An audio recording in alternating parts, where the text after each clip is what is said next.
du prophète Samuel. Ensuite, nos ancêtres ont demandé un roi. Et Dieu leur a donné Saül, le fils de Kish, de la tribu de Benjamin. Saül a été roi pendant 40 ans. Après cela, Dieu l'a rejeté et il a donné David comme roi à nos ancêtres. Dieu parle de David en disant: « J'ai trouvé David, le fils de Jessé. C'est un homme qui me plaît, il fera tout ce que je veux. » Dans la famille de David, Dieu a fait naître, comme il avait promis, un sauveur pour le peuple d'Israël.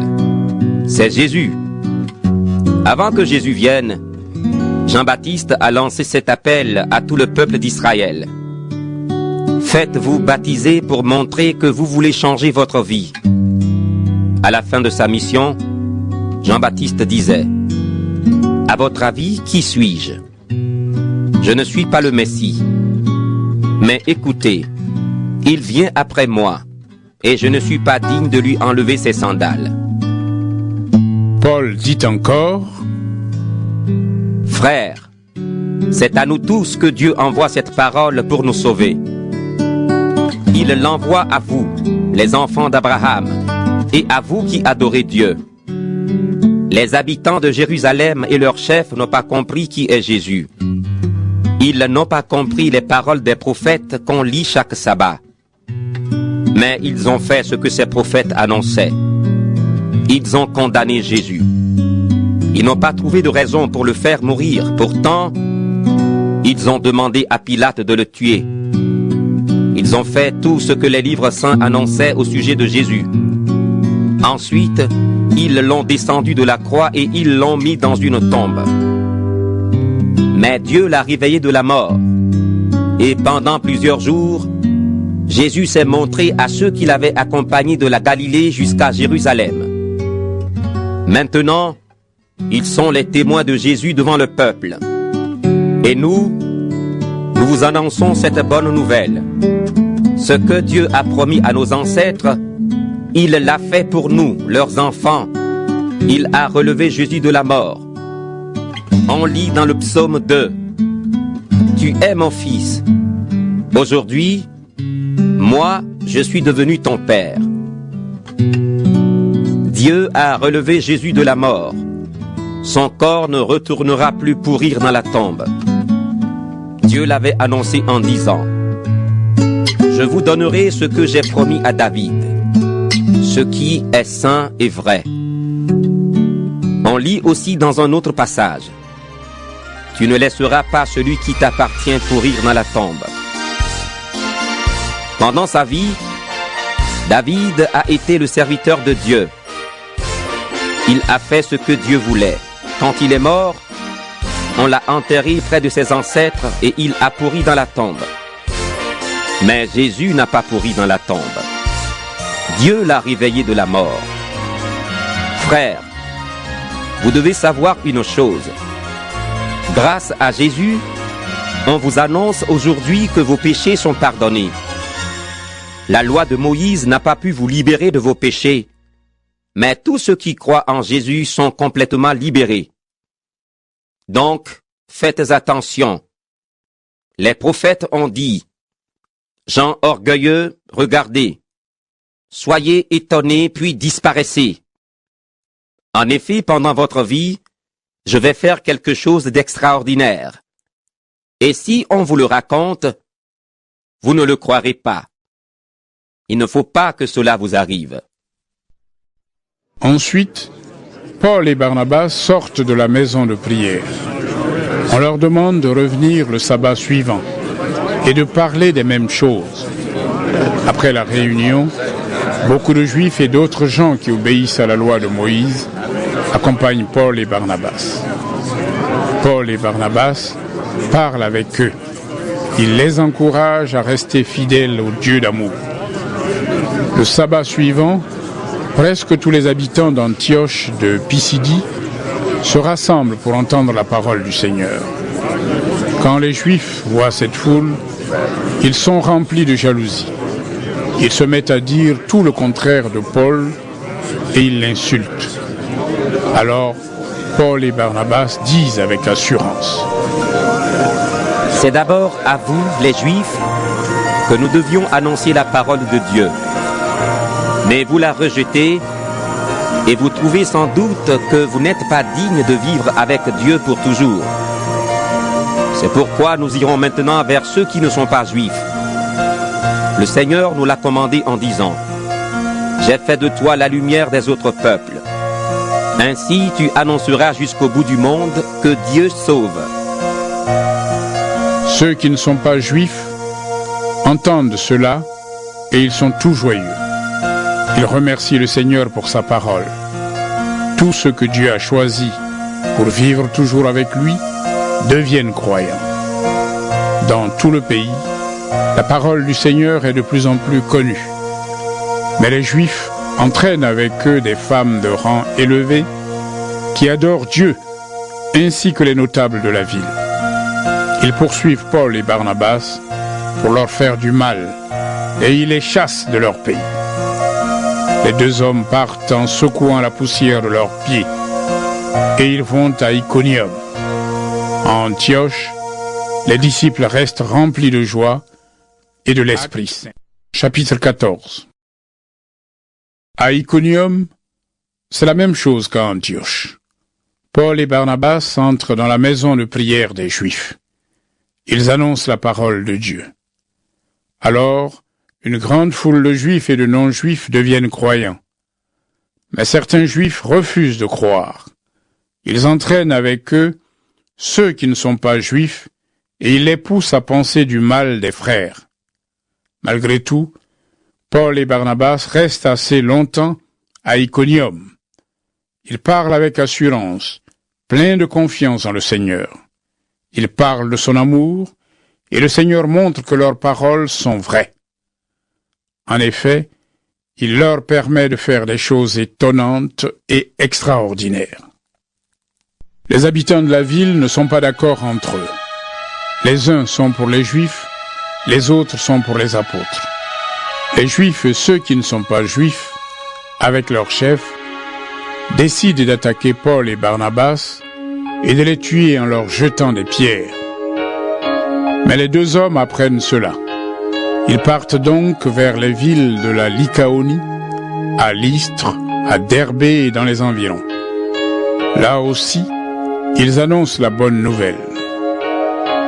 À Lystre, il y a un homme qui ne peut pas se tenir debout.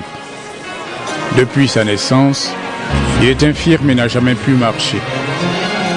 Un jour, il écoute Paul parler. Paul le regarde et il voit que l'homme a la foi pour être guéri. Alors il lui dit d'une voix forte: Debout, mets-toi sur tes pieds.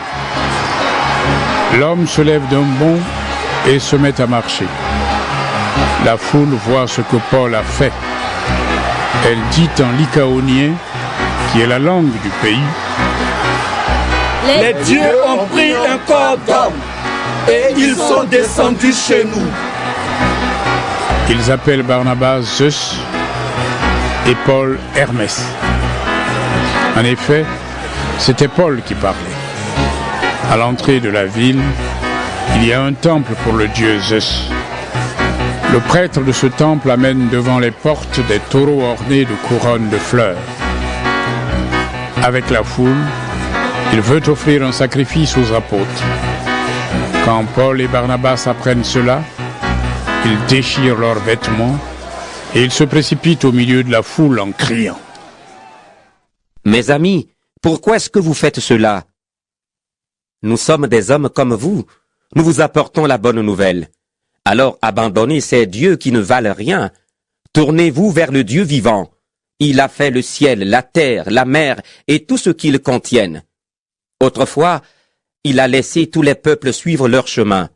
Pourtant, Dieu a toujours montré son amour. En effet, il vous a envoyé du ciel les pluies et les récoltes au bon moment.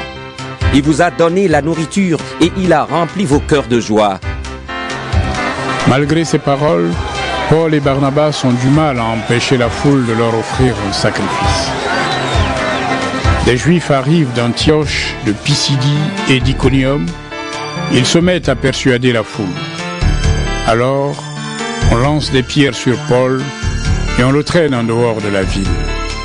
En effet, on pense qu'il est mort. Mais quand les disciples se rassemblent autour de lui, Paul se relève et entre dans la ville. Le jour suivant, il part avec Barnabas pour Derbé.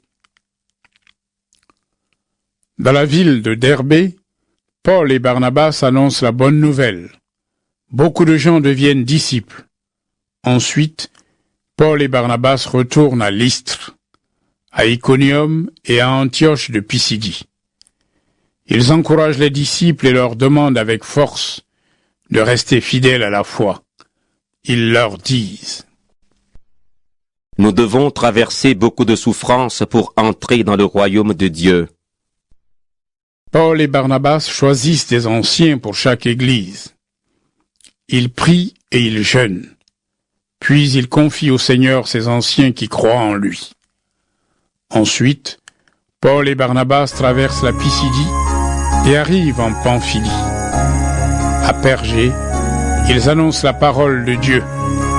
Après cela, ils vont à Attalie et de là, ils prennent le bateau pour retourner à Antioche de Syrie. C'est dans cette ville qu'on les avait confiés au Dieu d'amour pour le travail qu'ils viennent de faire. En arrivant à Antioche de Syrie, Paul et Barnabas réunissent les membres de l'Église. Ils leur disent tout ce que Dieu a fait avec eux. Ils leur racontent comment Dieu a ouvert la porte de la foi à ceux qui ne sont pas juifs. Paul et Barnabas restent assez longtemps. Chapitre 15. Quelques hommes de Judée viennent à Antioche de Syrie. Voici ce qu'ils enseignent aux frères. Vous devez vous faire circoncire, comme la loi de Moïse le commande. Sinon, vous ne pouvez pas être sauvés. Paul et Barnabas ne sont pas d'accord avec ces hommes et ils discutent vivement avec eux. Alors on décide ceci. Paul, Barnabas et quelques autres vont aller à Jérusalem. Ils parleront de cette affaire avec les apôtres et les anciens. Donc, l'église d'Antioche leur donne ce qu'il faut pour le voyage. Ils traversent la Phénicie et la Samarie. Ils racontent comment ceux qui ne sont pas juifs se sont tournés vers le Seigneur. Et cela donne une grande joie à tous les croyants. Les envoyés arrivent à Jérusalem. Ils sont reçus par l'Église, les apôtres et les anciens, et ils leur racontent tout ce que Dieu a fait avec eux. Mais quelques pharisiens qui sont devenus croyants se mettent à dire: Il faut circoncire les croyants qui ne sont pas juifs et leur commander d'obéir à la loi de Moïse. Les apôtres et les anciens se réunissent pour examiner cette affaire. Ils discutent beaucoup. Alors Pierre prend la parole et dit: Frères, vous le savez, Dieu m'a choisi parmi vous depuis longtemps pour que j'annonce la bonne nouvelle aux non-juifs. Ainsi, ils l'entendront et deviendront croyants. Dieu connaît le cœur des gens. Il a montré qu'il accueillait ceux qui ne sont pas juifs. En effet, il leur a donné l'Esprit Saint comme à nous. Dieu n'a pas fait de différence entre eux et nous. Il a rendu leur cœur pur parce qu'ils ont cru.